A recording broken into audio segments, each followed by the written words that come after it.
Quentin was transported to the Sangamon County Jail. While at the jail, I received a message from Sergeant Arnold advising me to not take Quentin into the jail and to transport Quentin back to his vehicle at 2005 East Laurel. After further investigation, Sergeant Arnold advised that due to the stop originally being called out as a suspicious vehicle, Quentin should not be placed under arrest at this time, although there was probable cause to stop the vehicle.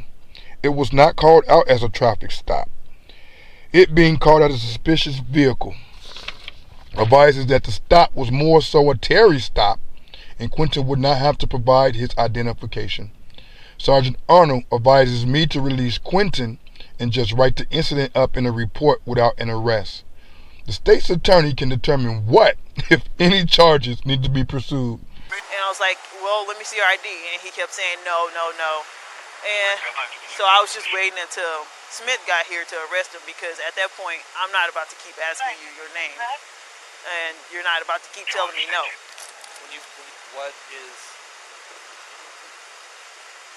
What were you getting out with him for? The way he was driving? Suspicious activity. That's why I call it out as a 1037. I wanted to figure out what was going on. Maybe he was trying to, duck me for some odd reason, warrant, I don't know, something in the car.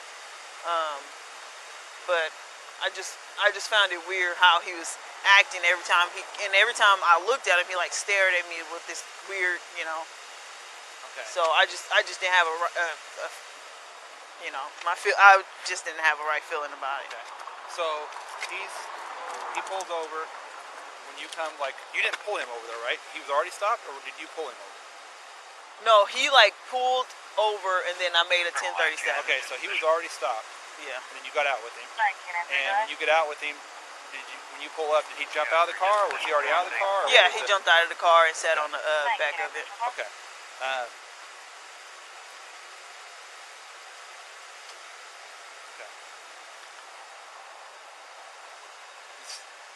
biggest thing is, you have to have a reason to stop him.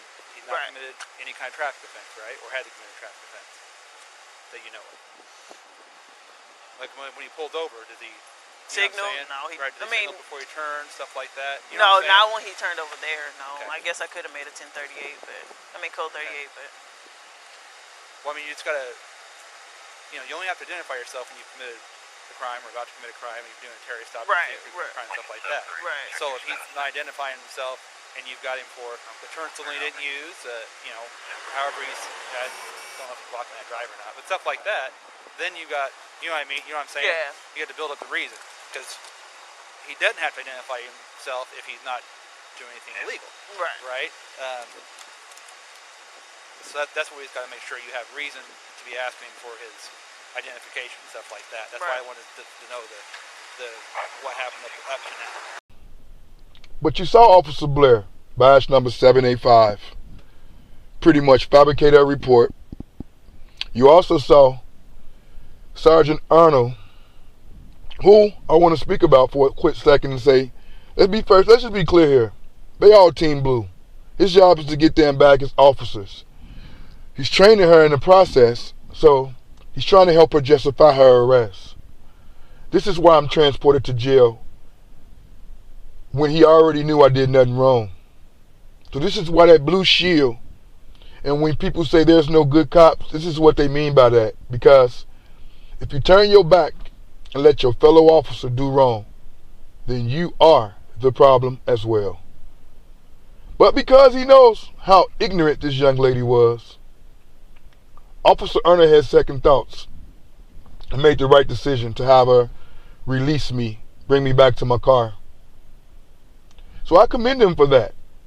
Because I've spoke with Lieutenant Steele of Springfield Police Department. Lieutenant Christopher Steele.